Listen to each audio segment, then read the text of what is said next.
مد نظر ہوئے اس پر ہم بات کرنا چاہتے ہیں کہ انسانی جانوں کی حقیقت اور اہمیت جو ہے اس کو ہم یہاں پہ کیوں نہیں محسوس کرتے. تو آج کی پریس کانفرنس میں ہمارے ساتھ ہے عوامی نیشنل پارٹی پنجاب کے صدر منظور احمد خان صاحب, عوامی نیشنل پارٹی فیڈرل کیپٹل کے صدر عبدالرحیم وزیر ایڈوکیٹ صاحب, عوامی نیشنل پارٹی کے مرکزی جوائنٹ سیکرٹری قاضی صاحب اور عوامی نیشنل پارٹی اسلام آباد کے نائب صدر انجینئر منان محمد.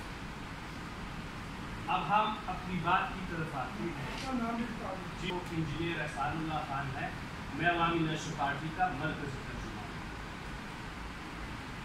جو سوات کا یہ جو حادثہ ہوا ہے, اس سے 2 دن پہلے بھی ایک حادثہ جو ہے سوات میں شاہی باغ میں ہوا. ہمیں ابھی اس کی فکر تھی کہ وہاں پہ جو انتظامی غفلت تھی اس پر بات کریں.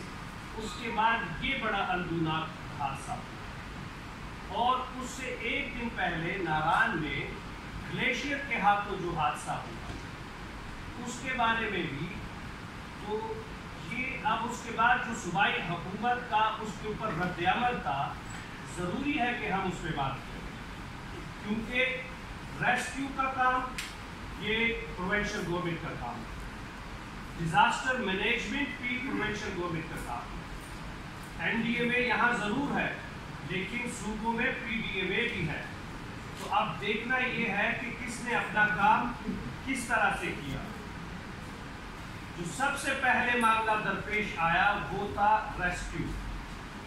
حادثات دنیا بھر میں ہوتے ہیں, حادثات کوئی انہونی بات نہیں ہے, لیکن حکومتیں حادثات کو رسپونڈ کس طرح کرتی ہے یہ معاملہ بڑا اہم ہے. 70 کلومیٹر پہلے یہ سیلاب شروع ہوتا ہے کالام سے, اور یعنی 100 کلومیٹر کہیں کالام سے, 70 کلومیٹر بحرین سے شروع ہوتا ہے. اس درمیان کوئی الرٹ سسٹم نہیں ہے کہ یہاں لوگوں کو بتایا جائے, ان کی حفاظت کی جائے. اور اس کے بعد جو ایک رویہ سامنے آیا, وزیر اعلیٰ صاحب اس حادثے پر کہتے ہیں کہ کیا میں نے میتوں کو تمبو دے دیتے, کیا اس سے بڑا بے حس رویہ آپ کو کہیں نظر آئے گا, بجائے اس کے کہ ذمہ داری قبول کی جاتی. ان کی وفاقی حکومت میں عمران خان صاحب کہتے تھے کوریا میں فلاں حادثہ ہو گیا, وزیر اعظم صاحب نے استعفیٰ دے دیا. کہیں پہ کوئی چھوٹا کام ہوا, آپ استعفیٰ دے دیا. یہاں تو استعفیٰ دور کی بات, ڈٹائی اتنی ہے کہ ان کو تکلیف بھی نہیں ہے. 30 منٹ لگتے ہیں وزیر اعلیٰ ہاؤس سے ہیلی کاپٹر کا منگورا پہنچنے پر, اور یہ تماشا 2.5 گھنٹے وہاں چلتا رہا. کسی کو کوئی فرق نہیں پڑا. کیوں نہیں پڑا؟ اس لیے کہ عام لوگ تھے. عمران خان صاحب کی بہن علیمہ خان چترال میں پسی, وہاں ہیلی کاپٹر پہنچ گئے. تو کیا یہ ملک صرف اشرافیہ کا ہے کہ ان کے لیے تو بندوبست ہو اور عام لوگ وہ ڈوب جائیں, اور پھر اس کے اوپر آپ جو ہے ان کا مذاق بھی اڑائیں, اور مذاق ایسے اڑائیں کہ ان کی میتوں کو آپ نے گاربیج کی گاڑیوں میں پنجاب بھجوایا. آپ نے پنجاب اور اہل پنجاب کے لوگوں کو ہمارے پختونوں کے حوالے سے کیا پیغام دیا؟ ہماری روایات ہے, کبھی یہ کام نہیں ہوا اس قسم کا.